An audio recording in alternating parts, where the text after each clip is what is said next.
Gift tax has two big shields. First is the annual exclusion.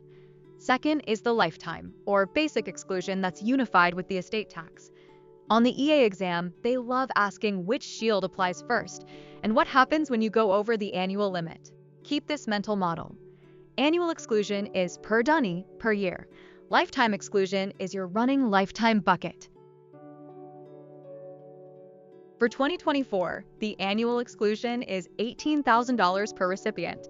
If you give $18,000 or less to one person in 2024, that gift is excluded and usually doesn't even require Form 709. But if you give more than $18,000 to any one person, you've crossed the reporting line and you may have a taxable gift, unless another exception applies. When you exceed the annual exclusion, you generally file Form 709. Filing doesn't automatically mean you pay tax. Most taxpayers use the unified credit to cover the taxable portion. Exam tip: the trigger is more than the annual exclusion to at least one individual, with a major exception for gifts to a U.S. citizen spouse.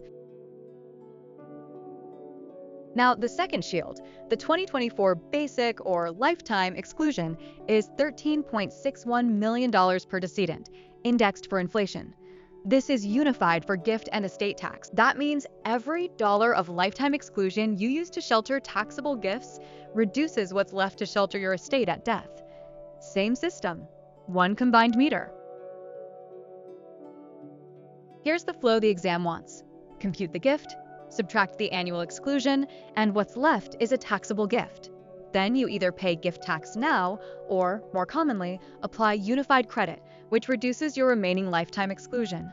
The absurd part is you can owe zero gift tax today, but still shrink your estate tax shield later. A clean example. Nancy gave her brother $1 million and filed Form 709, using $1 million of her basic exclusion. When she dies in 2024, her remaining exclusion is $12.61 million, not $13.61 million. So if her gross estate is $20 million, the taxable estate starts after subtracting only $12.61 million. That's the unified concept in action. Two quick traps. 1. Future interests don't qualify for the annual exclusion. If someone can't use or enjoy the property right away, the annual exclusion generally doesn't apply. 2.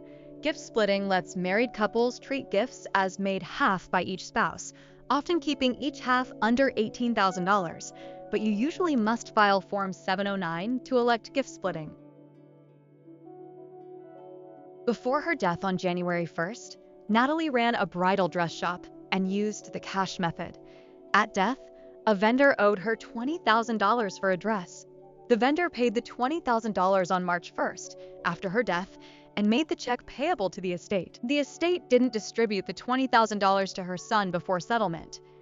Where is the $20,000 reported for income tax purposes? Think about it. It's reported on the estate's income tax return, Form 1041. This is income in respect of a decedent, earned before death, received after death, so it does not go on Natalie's final Form 1040. It's taxed to whoever actually receives it. A tempting wrong answer is the son's Form 1040, but he didn't receive the money. Derek earns wages and doesn't own a business. His aunt dies, and later the estate sends Derek a $9,000 check and a Schedule K-1 from the estate. Where does Derek report this income on his personal return? Your choices include reporting it on Schedule E, Schedule C, saying it's tax-free, or reporting it on Schedule D. Think about it. He uses the Schedule K-1 information and reports it on Schedule E of Form 1040. Beneficiaries generally pick up estate or trust pass-through items via Schedule E, keeping the character shown on the K-1. The tempting wrong answer is tax-free, but estate income can be taxable to beneficiaries when distributed and reported on a K-1.